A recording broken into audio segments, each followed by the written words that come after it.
push. Keep pushing. Push. And here is your new baby girl. That day was April 11th, 2000. The day Hannah Coates was born. Little did everyone in that room know that her life would almost end prematurely 17 years later. Hannah grew up in a small town, well, sort of small, known as Temecula, California. Her father was a pastor, and her mother was also involved with the church. Now, Hannah had a very strict religious upbringing. All right, so that meant she couldn't really have a slumber party. She couldn't really go outside and play with her neighbors because of this religious upbringing. It was kind of sad when I first heard this. I was like, oh man, missing out on all the good times as a kid. But Hannah didn't let this stop her. I mean, her growing up in the church allowed her to develop a great moral compass. She values things like honesty and kindness. Hannah also has sisters that age from 2 to 23. That's a very broad spectrum. She describes her oldest sister as her role model. Her older sister is actually attending Harvard right now. Not a bad role model to have.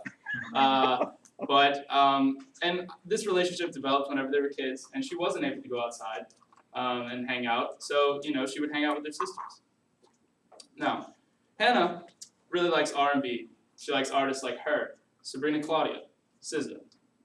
In my opinion, these are great music choices, and you should check them out. She also likes movies a lot, such as Inception and Tangled. Tangled, that's a great movie, I won't lie. That's just a prime Disney film. Hannah was also, she told me about she was an IB student. Now, if you're like me, I don't know what the heck that is. I come from Illinois. I don't know. Like that's out of my realm. So pretty much how I can describe it best is pretty much when you take high school and you make it like college.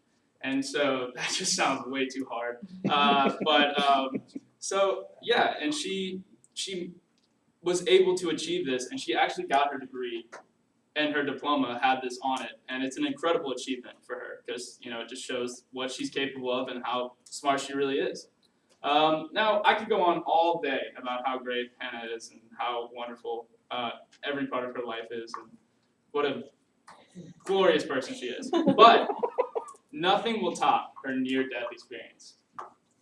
So one day last summer, Hannah is sitting there, and her stomach starts hurting. And it gets to the point where it is so bad that they have to take her to the hospital. Like, her parents are worried, sick, it's going down. Like, it's bad. So they take her to the hospital. They run some tests on her, like doctors do. And they come up with nothing. So then they decide to do an exploratory surgery on Hannah. Let that sink in for a second. They're just going to cut you open. They don't know what they're going to find. They're just going to cut you open and see what's going on. That's scary. That is just that is really scary. And so Hannah was like, okay, we got to figure out what's going on. This comes up with nothing either, nothing. So at this point, Hannah's mom starts to get a little skeptical. Like, does this doctor know what he's doing? Like, or is he just, playing around? And it comes down to the doctor was actually sued for malpractice twice in the state of Kentucky before he moved to California. And the states couldn't work out the situation of taking away his medical license. So he's practicing in California now. 2 of his patients actually died because of his inaction. Hannah was next. Hannah wouldn't be here today if it wasn't for her mom looking that up. Think about that. We wouldn't have her.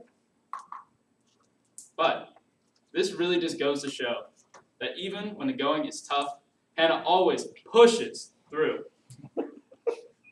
No matter what. That's it.